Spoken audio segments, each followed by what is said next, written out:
This is section 3.6, and we're going to learn the chain rule, excuse me.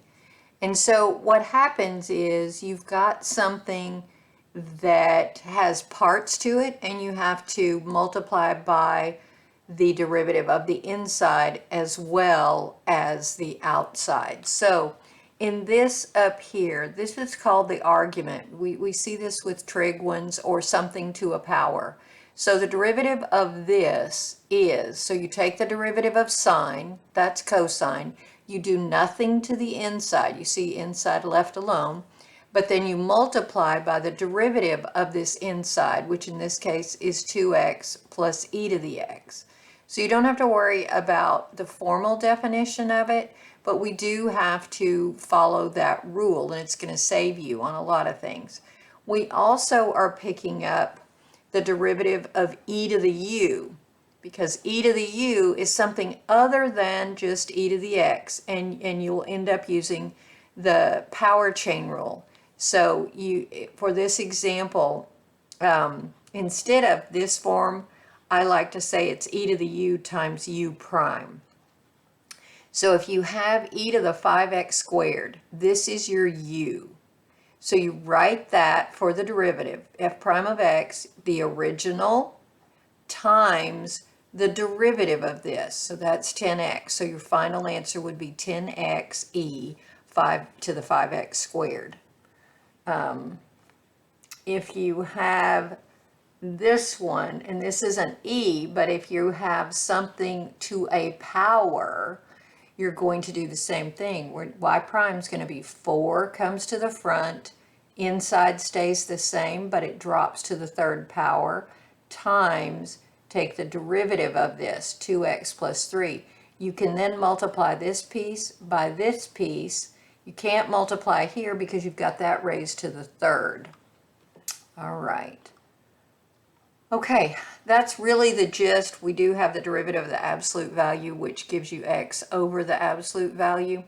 I don't know that we have any of those questions, but let's go to our problem set. We have 8 problems to look at. All right, when we start here with number 1, they're asking us to kind of start by recognizing the inside outside.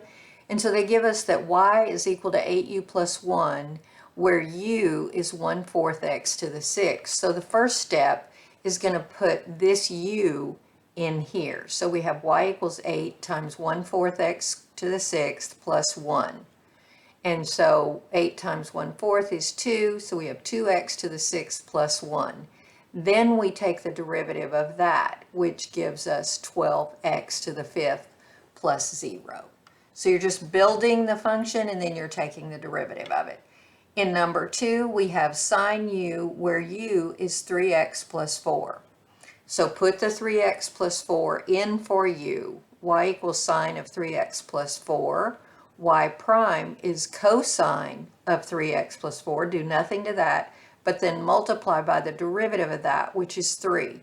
You can then multiply the 3 in front. You can move that there, and your final answer is going to be 3 cosine 3x plus 4.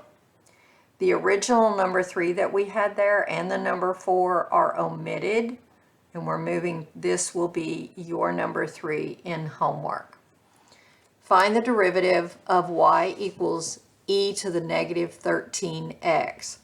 So this is like y equals e to the u, because you don't have a plain x as your exponent. So y prime is e to the negative 13x, you do nothing to the original, times the derivative of this, which is negative 13. So we have y prime is negative 13e to the negative 13x.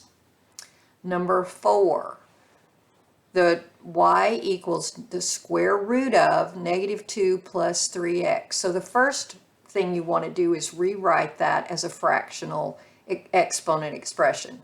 So remember, there's an understood 1 around this whole thing, and there's an understood 2 here. So that makes this negative 2 plus 3x to the 1/2.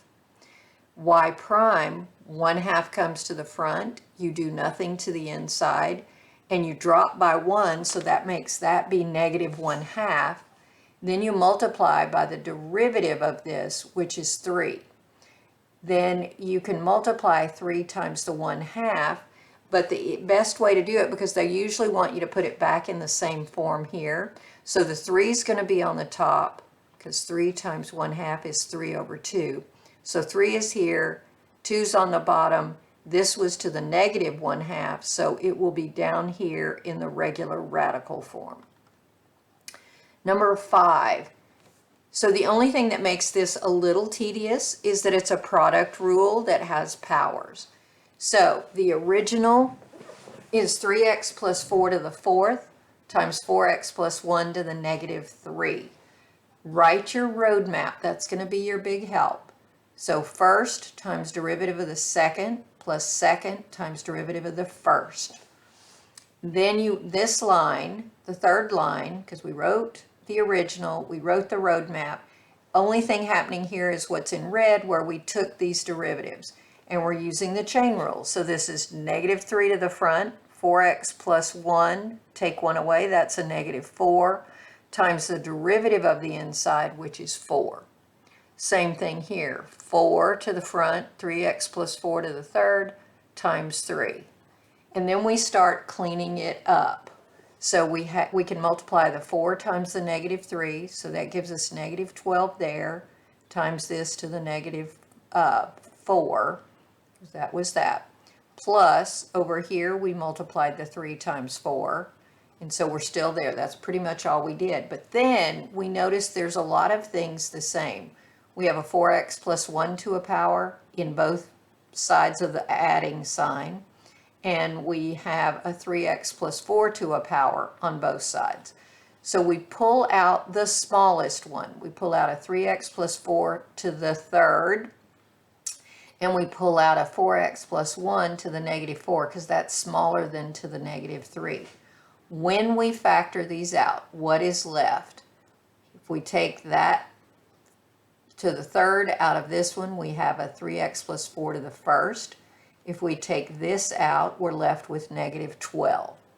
Plus, if we take the 4x plus 1 to the negative 4 out of this, when you subtract the exponents, you have negative 3 minus a negative 4, which is negative 3 plus 4, which is 1. So you have 4x plus 1 to the first power. Take out this, that's gone, and you're left with a 12. You really have to watch your factoring and what you're doing there. Inside here, we can just clean this stuff up. So that's negative 36x minus 48 plus 48x plus 12. And clean that up some more. That gives you 12x minus 36. As far as this out here, this guy stays on the top. This one goes to the bottom so that we have positive exponents. And that's your final answer. Number 6 is a derivative, and it is a product. You have sine of theta to the 7th times cosine of 5 theta. So write your roadmap. Sine theta to the first times the derivative of the second plus second times derivative of the first. In this line, we're only doing the derivative. So the cosine, derivative of cosine 5 theta is negative sine 5 theta times the derivative of 5 theta, which is 5. For sine theta to the 7th, that's cosine theta to the 7th times derivative of this, which is 7 theta to the 6th. Then you're just cleaning it up.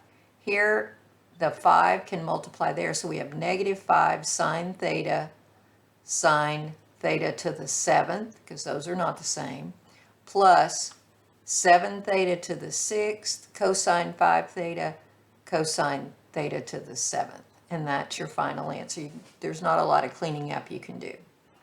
Number 7. All right, number 7, t secant t to the 9th. So that's a chain rule. So if you have 9 t secant t to the 8th times the derivative of t secant t. The derivative of that is secant t plus secant t times the derivative. This is a product. So let me say that again.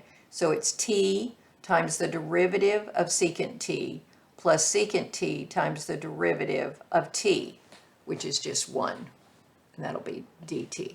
All right, so then we clean it up, and the derivative of secant is secant tan, and then we have a plus secant t. That was just the derivative of t, which was 1. And so we have t on the outside, this on the inside. We did have a 9, so we've got this. Let's see. That was all just the derivative of t secant t. So we still have this. That's this part. And then we had the t, secant t, tan t plus secant t. So this was the work. You didn't have to do anything with that. That was just part of the chain. So this is your answer on 7. Number 8 has a little bit of work because it's asking for the second derivative with a chain. So we have to be real careful and keep our algebra going. So let me move this up just a little. All right, so our original function is 4 plus 5 over x to the third. So y prime is 3. Leave that the same. I changed it to 5x to the negative 1. It's easier to work with. And that power dropped to 2. The derivative in here is negative 5x to the negative 2. So that's your first line. You can then multiply this times 3. So your first derivative is negative 15x to the negative 2 times 4 plus 5x to the negative 1 squared. So they didn't ask for that, but we had to have that in order to get the second derivative. For the second derivative, write your roadmap. First times derivative of the second plus second times derivative of the first.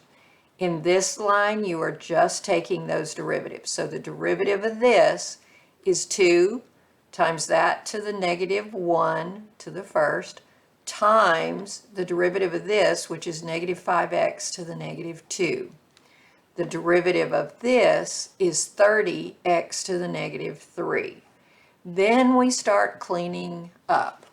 So in here, all of this on this left side of the plus, we can multiply this times 2 times this, and that's going to give us 150x to the negative 4. And then inside all we have is 4 plus, switch that back, we have 5 over x, plus we have 4 plus 5 over x squared times 30x to the negative third. Couldn't do much there. Now we can factor. We see that we have this in both of them, and we have some numbers, 30 and 150. Well, we can pull out 30x to the negative third and 4 plus 5 over x. What's left in the first piece? If you take 30x to the negative 3 out of this, you're left with 5x to the negative 1, which is 5 over x. And then that cancels out. Over here, we have one of this cancels out completely, and we have one of these left out when we divide that into that. So this is what we've got so far. Inside here, we've got 4 plus 10 over x.